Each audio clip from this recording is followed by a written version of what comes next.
Broken toilet bolts, causing your toilet to wobble or feel unstable, is a problem you want fixed fast before it turns into a bigger mess. Okay, so here's the deal. First, grab a wrench and try to loosen those old rusty bolts holding your toilet down. If they're stuck or snapped, you'll need to get new toilet bolts from the hardware store, usually called closet bolts. Before you start, turn off the water supply and flush the toilet to empty the tank and bowl as much as possible. This keeps things less messy. Then, carefully lift the toilet off the flange and set it aside on some old towels or cardboard. Clean around the flange and remove any leftover wax ring bits. This is super important to get a good seal later. Slide the new bolts into place on the flange and replace the wax ring before setting the toilet back down carefully.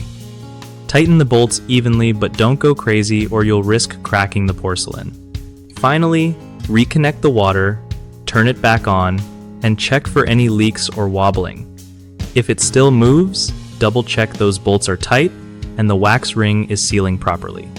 One of the biggest issues with broken toilet bolts is ignoring signs like wobbling or rocking, which can make leaks worse and damage your floor over time.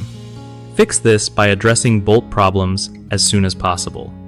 Another common mistake is over-tightening new bolts. This can crack your toilet base, so tighten just enough for stability without forcing it.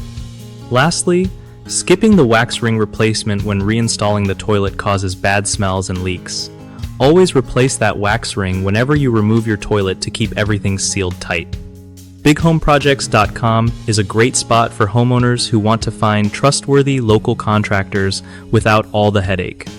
Plus, if you are a contractor looking to get new clients, it's an easy way to connect with people ready to start their home projects.